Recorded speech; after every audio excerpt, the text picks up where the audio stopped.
Hello friends, welcome back. मेरा नाम है अमन पोद्दार और मैंने SBI PO 2022 क्लियर किया है। मेरी ऑल इंडिया रैंक थी 391। अगर आपने इस वीडियो के थंबनेल को क्लिक किया है, इसका ये मतलब है कि आप SBI PO मेंस की प्रिपरेशन कर रहे हैं या शुरू करने वाले हैं और आपको एक गाइडेंस चाहिए कि कैसे आप इस डिफ़िकल्ट स्टेज को आप क्लियर कर सकते हैं बिल्कुल आसानी से। कैसे आप क्वांट और रीजनिंग पे बिल्कुल कम रिलाय करके ज़्यादा इंग्लिश और जनरल अवेयरनेस को एम्फेसिस देके इस एग्ज़ाम को क्लियर कर सकते हैं, जैसे कि मैंने किया था, बहुत सारे लोगों ने किया है और आप भी कर सकते हैं। ये 2 पार्ट में पॉसिबल है। सबसे पहले तो आपको अपना माइंडसेट चेंज करना होगा, बिकॉज़ जो माइंडसेट कोचिंग वालों ने बना के रखा है, द होल इंडस्ट्री, वो ये है कि बिना मैथ्स और रीज़निंग जो मेंस लेवल की DI या पज़ल्स होते हैं बिल्कुल कॉम्प्लिकेटेड, उसको किए बिना और उसमें प्रोफिशिएंट हुए बिना आप कभी भी SBI PO के मेंस को क्लियर नहीं कर सकते हैं। So let me first break this myth. बिल्कुल पॉसिबल है, क्वांट और रीजनिंग को छोड़ के भी आप इस एग्ज़ाम को क्लियर कर सकते हैं, बहुत आसानी से। मैं आपको इस वीडियो में बताऊँगा, ऑल्दो आई डोंट सजेस्ट कि आपको बिल्कुल एलिमिनेट कर देना चाहिए उन 2 सेक्शंस को, बिकॉज़ आपके पास 40-45 मिनट टाइम होता है एग्ज़ाम में और अगर आपके पास बेसिक एक अंडरस्टैंडिंग है, बिकॉज़ आपने प्रीलिम्स क्लियर किया है, तो आप कुछ ना कुछ मार्क्स वहाँ से स्कोर कर सकते हैं। तो मैं आपको बताऊँगा बिल्कुल डिटेल में, पहले तो एग्ज़ाम के रिक्वायरमेंट को समझाऊँगा मैं आपको, ठीक है? और सेकंड पार्ट में मैं बताऊँगा कि क्या पढ़ें और कहाँ से पढ़ें और बिल्कुल फ्री सोर्सेज़ के साथ। तो आइए शुरू करते हैं। सबसे पहली चीज़, SBI PO मेंस में जो सबसे ज़्यादा वेटेज वाला सब्जेक्ट है वो है इंग्लिश। 50 मार्क्स का डिस्क्रिप्टिव पेपर होता है और 40 मार्क्स का ऑब्जेक्टिव। ठीक है? ऑल्दो सेक्शनल कट ऑफ नहीं है इसमें, सो सेक्शनल मार्किंग भी नहीं की जाती और लोगों को पता नहीं चलता है कि एग्ज़ैक्ट कितने मार्क्स आए। बट अगर कोई एग्ज़ाम दे रहा है तो उसको एक फ़ेयर आइडिया होता है कि उसने किस सेक्शन में कैसा परफ़ॉर्म किया था और कितना स्कोर उसका आ सकता है। तो जैसे मुझे पता है कि यार मैंने इंग्लिश बहुत अच्छे से किया था और जो मेरा क्वांट और रीजनिंग का सेक्शन था उसमें मैंने 2-3 ही क्वेश्चन पिक किए थे और उतना टाइम देके मैंने सोचा था कि एक्यूरेटली मैं इन्हीं 2-3 क्वेश्चंस को करूँगा। तो सबसे पहले आपको ये माइंडसेट चेंज करना है जो कोचिंग वालों ने एक बना रखा है कि यार जब तक आप 6 महीने साल भर मेंस लेवल की DI मेंस लेवल के पज़ल को नहीं करेंगे, आपका एग्ज़ाम क्लियर नहीं होगा। आप कर सकते हैं। एग्ज़ाम की रिक्वायरमेंट क्या है कि आपको ओवरऑल मार्क्स लाने हैं फेज़ 2 का कट ऑफ को क्लियर करने के लिए। वो आप कहीं से भी लेके आ सकते हैं। 90 marks of English plus 40 marks of general awareness, that's 130 marks in totality. और इसमें आपको, अगर आप मेंस का कट ऑफ देखेंगे लास्ट ईयर का, I think it was around 77 और 80 मार्क्स, वो वहीं 80, 85, 90 के बीच में एवरेज करता है। तो अगर आप इंग्लिश के 90 नंबर में से आप अच्छी प्रिपरेशन के साथ, आई नो एग्जैक्ट मार्क्स किसी को नहीं मालूम होते हैं बट आपको थोड़ा तो क्वांटिफाई करना पड़ेगा ना। तो क्वांटिफाई करके अगर आप 65 प्लस मार्क्स लेके आते हैं ना 90 मार्क्स में, जो कि सिर्फ इंग्लिश का सेक्शन है, ठीक है? और ये पॉसिबल है। IBPS PO मेंस और RRB PO मेंस में मेरे 34-35 मार्क्स आए हैं इंग्लिश के ऑब्जेक्टिव सेक्शन में। तो इट्स प्रीटी मच पॉसिबल कि मेरा उसी से 1-2 मार्क कम या उतना ही आया हो SBI PO के भी पेपर में। ओके, या maybe whatever, I don't know. मैं इसके बारे में क्लेम नहीं करूँगा because I don't know the marks in SBI PO mains मेरे इंग्लिश में कितने मार्क्स थे।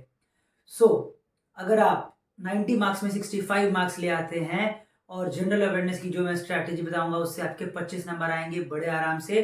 तो 65 plus 25 is equals to 90 marks. आप पहुंच गए हैं कट ऑफ तक और जो भी मार्क्स आप स्कोर करेंगे इसके बाद, चाहे तो इंग्लिश के सेक्शन में या जनरल अवेयरनेस या क्वांट और रीजनिंग में भी तो टाइम मिलेगा आपको, 40 मिनट्स, 45 मिनट्स, व्हाटएवर। आप क्वेश्चन को सेलेक्ट करके, जो मैं हमेशा कहता हूँ, आप आराम से 4-5 मिनट टाइम दे सकते हैं क्वेश्चन को स्किम करने के लिए, देखने के लिए। और जब आप देख के 2-3 क्वेश्चन को सेलेक्ट कर लेंगे और पूरा टाइम आप उन्हीं क्वेश्चंस को देंगे तो आप बड़े आराम से उन क्वेश्चंस को कर पाएंगे और आप अराउंड 10 टू 15 मार्क्स लेके आ जाएंगे क्वांट और रीजनिंग के सेक्शन में। तो टोटल आपके एक डिसेंट मार्क्स बन गए 100 प्लस या 105। और this will be more than enough, not just to make you clear mains but to give you an edge in interview. Okay, पहले तो मैंने आपको बताया कि ये हो सकता है। Every year people do it. If you can find the RTI responses that how many students have scored 0 marks in quant in SBI PO mains and still made to the final cut, you'll get the results. Okay, uh, I know I have this data that 62 people did it last to last year, but I'm not sure.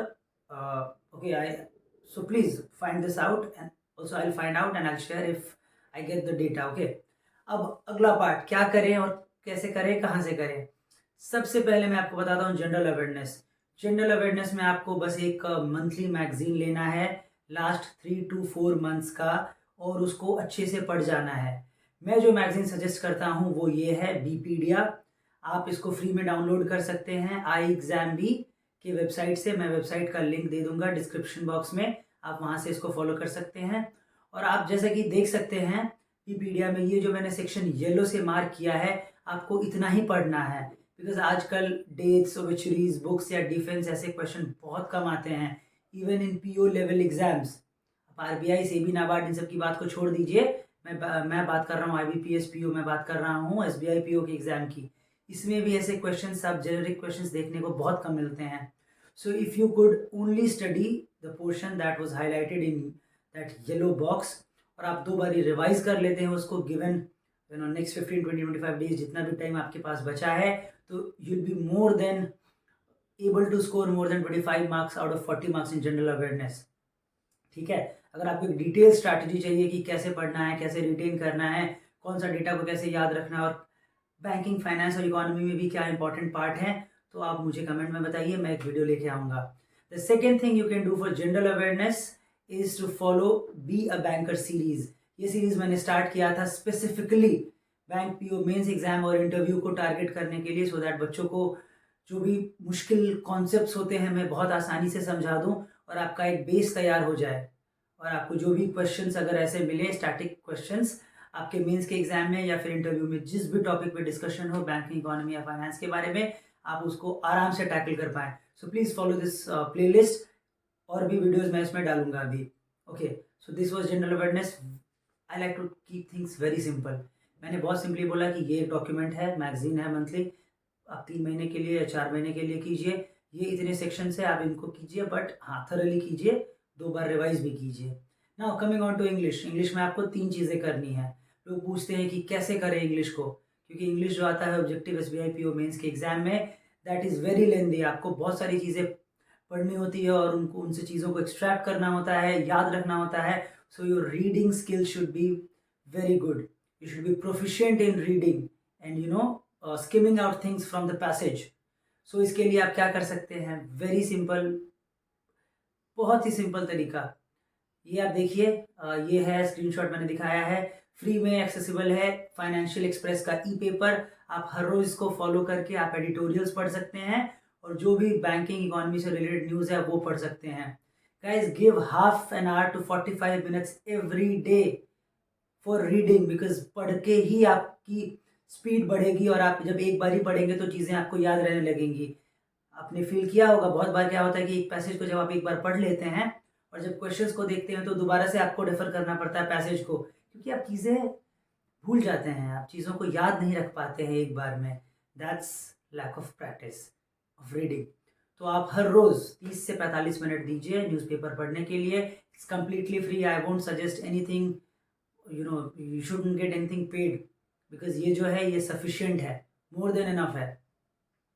The second thing to increase your proficiency in English is you should go to Grammarly website, और जो 50 number का descriptive paper है, आप Grammarly के free extension को, free website को देख सकते हैं, आप यूज़ कर सकते हैं।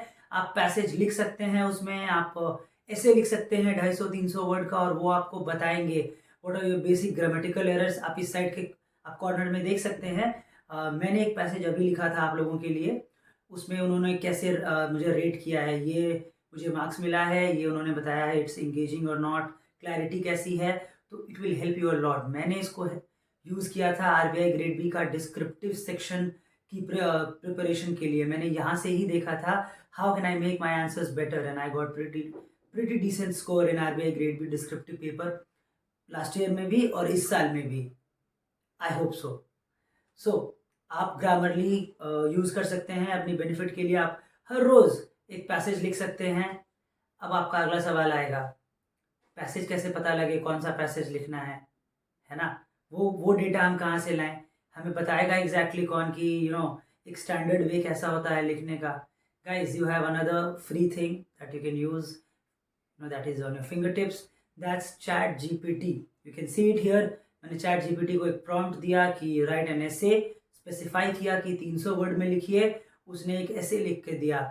इससे मुझे क्या समझ आया कि कैसे आप स्ट्रक्चर कर सकते हैं अपने ऐसे को, क्योंकि जो आपका पेपर चेक होगा, descriptive section of SBI PO means that goes through screening from an AI software or a software based process, जिसमें कि वो स्कैन करते हैं व्हाट्स योर क्लैरिटी, आप कितना इंगेजिंग लिख रहे हैं, आपके कितना कोहेरेंस है, एक पैसेज खत्म हुआ और जो दूसरा शुरू हुआ, इज इट इंटर रिलेटेड और नॉट, और इट्स कम्प्लीटली रैंडम, है ना। तो चैट जीपीटी आपको बताएगा लिखने का तरीका, ग्रामरली आपको ग्रामेटिकल एरर्स के बारे में बताएगा, और जो न्यूज़पेपर आप पढ़ेंगे उससे आपकी रीडिंग हैबिट इंप्रूव होगी।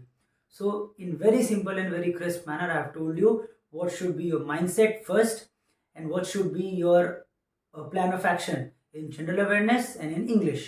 Okay, now मैं थोड़ी सी आपको थोड़ा बता देता हूँ यार क्वांट और रीजनिंग के बारे में। मैं वही चीज़ कहूँगा, आपके पास वहाँ टाइम होगा, आपके पास जो भी चीज़ एक्सेसिबल है, आपके पास अगर कोई मॉक टेस्ट आपने ले रखा है तो आप प्लीज़ उसको दीजिए। क्वांट और रीजनिंग की भी प्रैक्टिस कीजिए। अगर आप फुल टाइम स्टूडेंट हैं, you should not leave any stone unturned, but at the same time you shouldn't be very nervous that my preparation is lacking, or I feel that I'm weak in means level DI or reasoning, so maybe I won't be able to clear the means. No, you'll be able to clear it in a very comfortable manner if you just follow what I said. Okay, so आपके पास अगर time है तो give it some time, आप practice कीजिए बेझिझक। आप जितने ज़्यादा मार्क्स ले आएंगे मेंस में आपको उतना एज मिलेगा, आप रैंकर बन सकते हैं, So that's always good to strive for the best.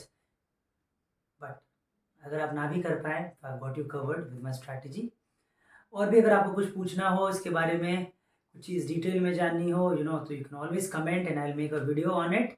And guys, please don't waste any time now. If you have decent attempts, जो कि मैंने एक वीडियो बनाया है SBI PO में कितने आपके गुड अटेम्प्ट्स रहने चाहिए, तो आपको प्रिपरेशन शुरू कर देना चाहिए, because preparation won't hurt you.